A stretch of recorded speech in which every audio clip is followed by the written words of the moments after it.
Now, if you've been a long time fan of the channel, then you've probably seen various builds of mine, from Dante's Inferno to the Optiplex V2, and generally a lot of my builds, they seem to be on either one end of the spectrum or the other, either being in the really far high end or being in the really far low end, and the problem is, I haven't had anything that's really representative of what most of you guys might actually have. No more. This little puppy here is my new representative for, well, pretty much everybody. This is the average PC. Now, what is the average PC? Well, we'll get into that after the intro.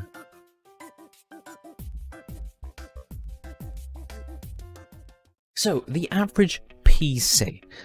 Basically, my entire concept for this build was, let's build a PC, right?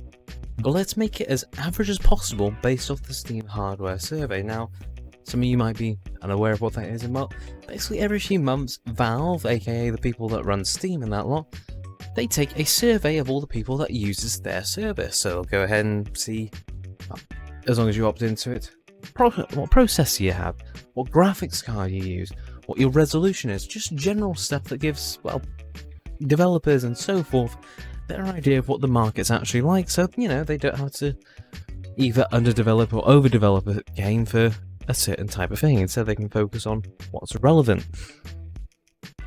So, let's go quickly over what is in the average PC. Well, starting off then, obvious thing, this isn't quite super average because I sort of went for a case that I can actually store somewhere, because obviously this isn't a machine I'm going to use a lot, which means it's going to be in storage for the most part.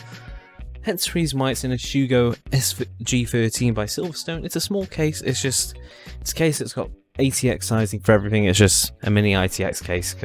But with that out the way, what is actually comprising of this PC? Well, for the motherboard, we've got a pretty basic MSI H81i. This is actually the same motherboard that used to be in Big Sky Up before, well, I did a major overhaul of it. On top of that, there is an i5-4690, a 3.5, I believe, 3.5 GHz quad core that turbos up to 3.9 on a single core, which is right within the sort of approximate average for a average CPU on Steam. Along with that, we've got 16 GB of RAM, a GTX 1060 6GB.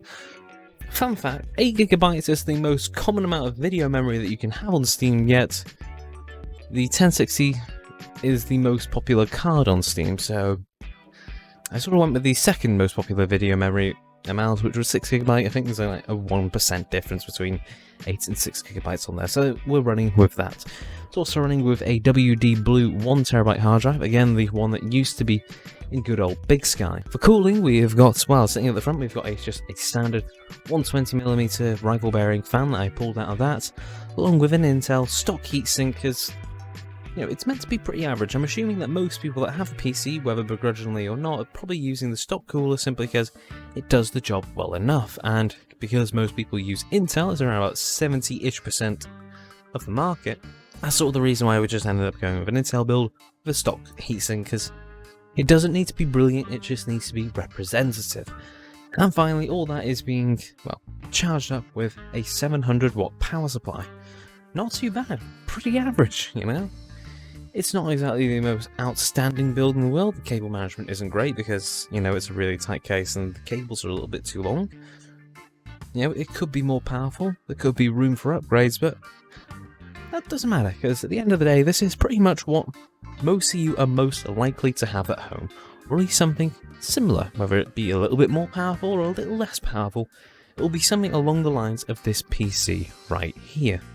But of course, talking about all this, that's wonderful and that's great, but what can it actually do? What does the average PC really do for you guys? You play. How fast is it?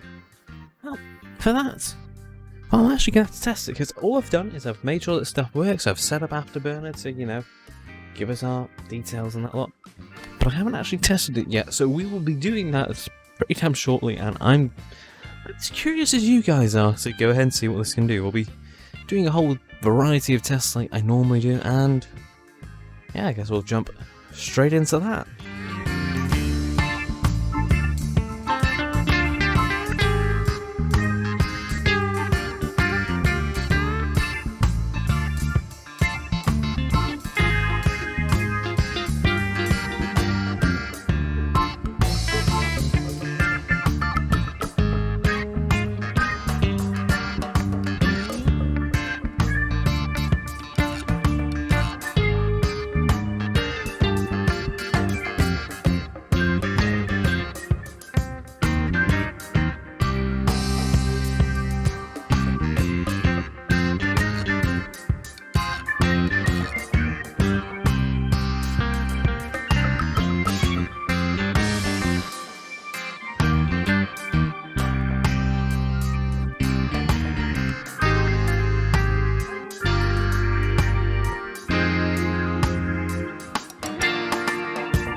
every day. Alright, so you've seen the results, and I'm not gonna lie, certain things shocked me, certain things didn't. Overall, it's pretty damn average, but I guess that's the point. Like, obviously, the thermals on this, they're not brilliant. Granted, there are a couple of quirks, like the graphics card itself is the Gigabyte 1060 Gaming G1. Yeah, that was it. Gaming G. I always forget which one it is. And as I'm going to go ahead and cut to B-roll here, as you can see, it's a little bit oversized. You know, it's just basically pushing up against the front grille. Not too big of a problem, and it does get pretty damn toasty. I'm actually shocked at how toasty that card is, considering that it's only a 1060. But enough of that. Alongside with the i5, which also again gets pretty damn toasty thanks to the fact that it's only using an Intel stock heatsink. Granted, this is helped by the fact it does have airflow thanks to that front fan, but you know, it's a little bit funky on the cooling. But in actual gaming performance, it's actually really solid. And to be honest, I wouldn't mind using this as a daily system. I'm not going to, because obviously I've got major workstations for that purpose, but if it was me and I wanted to, you know, get into gaming, I wouldn't mind something like this. It's fast enough. Granted, it could do the SSD, which is a potential upgrade for something like this, and well, it's actually pretty damn decent. Like, sure, there's bits that you could do here and there, like you could change out the stock heatsink for an AIO and get much better cooling on your CPU. Could change out the graphics card for something more powerful, although I wouldn't really say that's really needed. At 1080p, this is quite a capable little machine. And, well, most of it seems that most of the upgrades you can do are, well, quality of life.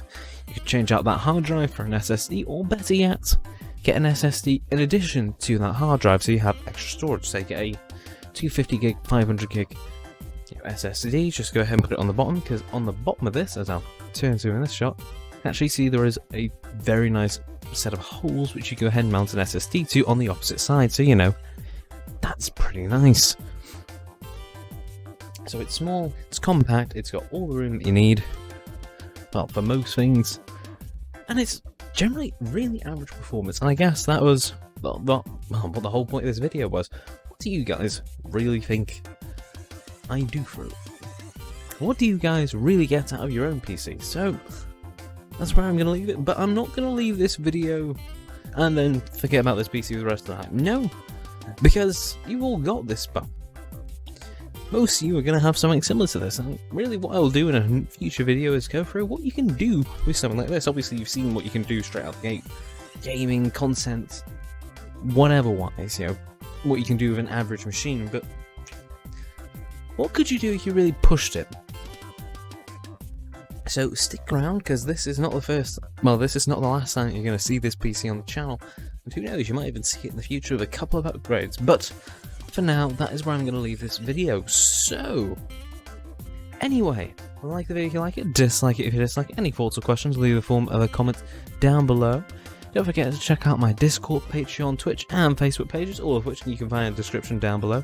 Hit that subscribe button and notification bell for more content from me. As always, this is the 117th Con, signing off. Stay safe out there, folks, and I will catch you all in the next one. Until then, ta-ra.